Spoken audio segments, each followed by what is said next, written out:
Madalas nating marinig sa mga kaibayo natin sa pananampalataya yung pamamaratang patungkol sa salitang kulto. Ngayon alamin natin ang katotohanan.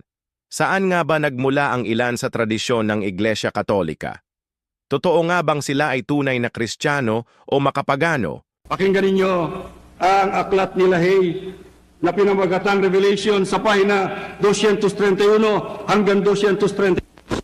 O Babylonia ay itinayo ni Nimrod. Genesis 18 hanggang 10. Tuloy. Ito ang sentro ng unang dakilang pagtalikod. Natatandaan ba ninyo yung Torre ni Babel? Yung Torre ni Babel ay itinayo ng lahi ni Nue. Patay na si Nue nun.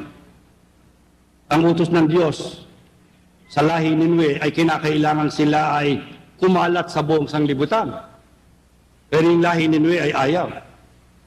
At sapagkat meron silang eksperyensya sa Diyos na nililipol niya ang mga sumasalangsang sa kanya sa pamamagitan ng baha. Kaya inisip ng lahi ni Nue na baka sila uli bahain ng Diyos. Kaya ang ginawa nila ay nagtayo sila ng isang tore na ang plano nila ay paabutin hanggang sa langit.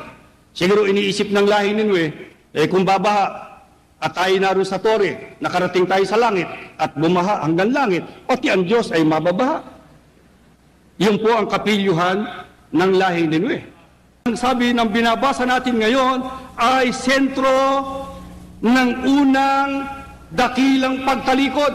Ang kauna-unahang pagtalikod sa Diyos ay ginanap ng mga tao na nagtayo ng Torre ni Babel na siyang pinanggalingan ng salitang Babylonia. Ano ho, naisagawa noong Babel o Babylonia ang pagtalikod noong una. Pakinggan ninyo at itutuloy natin. Dito, ang kulto ng Babylonia ay naimbento. Isang sistema na nag-aangkin sa pinakamataas na karunungan at sa pagsisiwalat ng mga pinakabanal na lihim.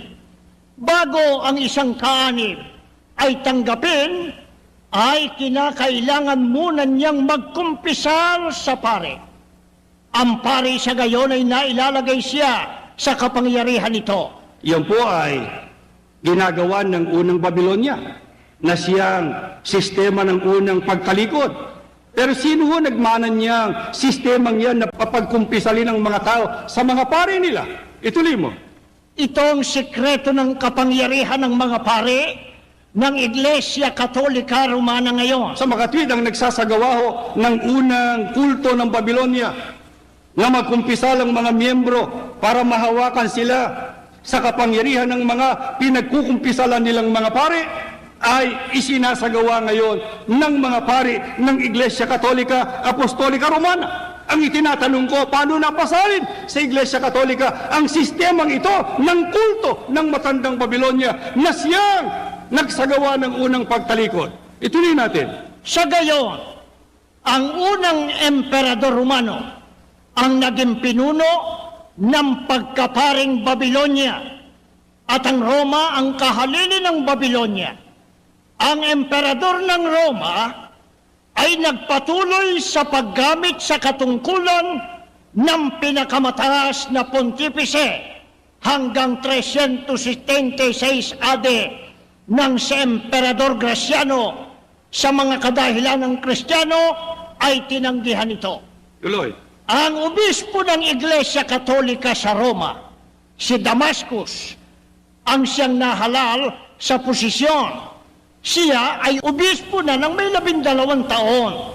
Ginawang obispo noong 366 AD sa pamamagitan ng impluensya ng mga monghe ng Mount Carmel, isang paaralan ng relihiyon na taga-Babylonia na unang itinatag ng mga pare ni Jezebel. Pakinggan niyo kasunod.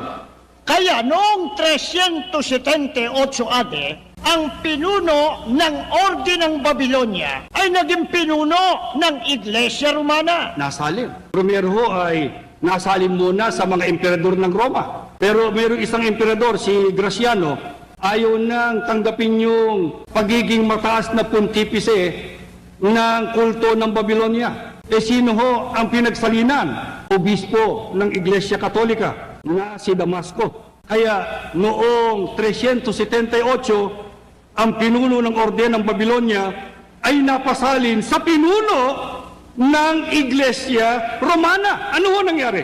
Tuloy mo. Sa ganito, ay pinag-isa ni Satanas Sino? ang Roma at Babylonia sa isang sistemang pangrelihiyon. Yun hong relihiyong pagano ng Babylonia at saka ng Roma, napuntang lahat sa Iglesia Romana at naging kanyang sistema.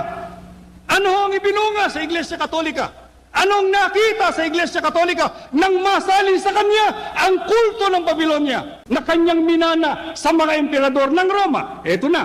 Pagkatapos na si Damascus ay ginawang pinakamataas na pontifice o papa, Ayan. ang ritos ng Babylonia ay nagsimulang lumitaw sa harapan. Ang pagsamba kay Birhen Maria Ayan po ang isa. ay sinimula noong 381 AD. Tuloy.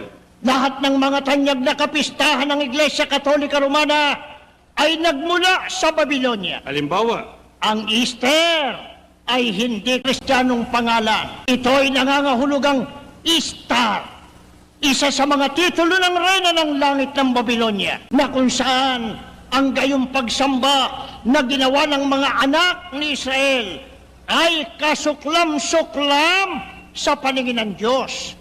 Ang batas ukol sa pag-aalaala ng Easter at ng Kwaresma ay ibinigay noong 519 AD. Ang rosaryo ay nagmula sa pagano. hindi ba mga gawain ng Iglesia Katolika yan? Tuloy pa. Walang kautusan sa mga salita ng Diyos para sa paggamit ng tanda ng krus. Saan ang galing yan?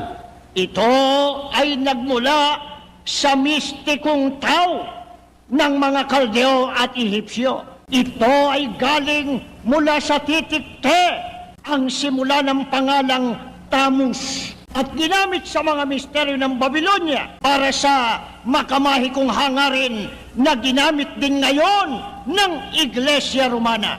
Tuloy.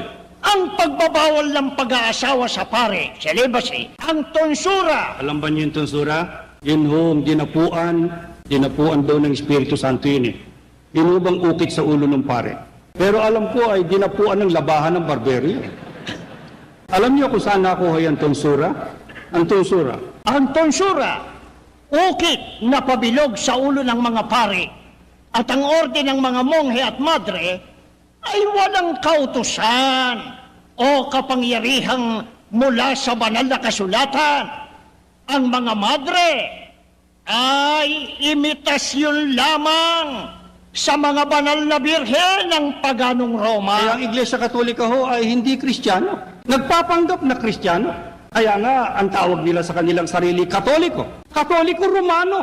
Para ibadya kung saan nila minana ang kanilang mga gawain, mga ritos at mga seremonya, mga paniniwala at mga doktrina. Saan ho nakuha ang lahat? Nakuha sa paganong Roma at nakuha sa matandang Babylonia. Lahat ng kulto ng matandang Babylonia ay isinalin sa Roma, isinalin ng imperyo ng Roma sa Iglesia Katolika. Kaya ang Iglesia Katolika sa Apokalipsis ang inilalarawan ng makabagong Babylonia na nakaupo sa maraming tubig, na ang tinutukoy na maraming tubig ang ilog ng Euphrates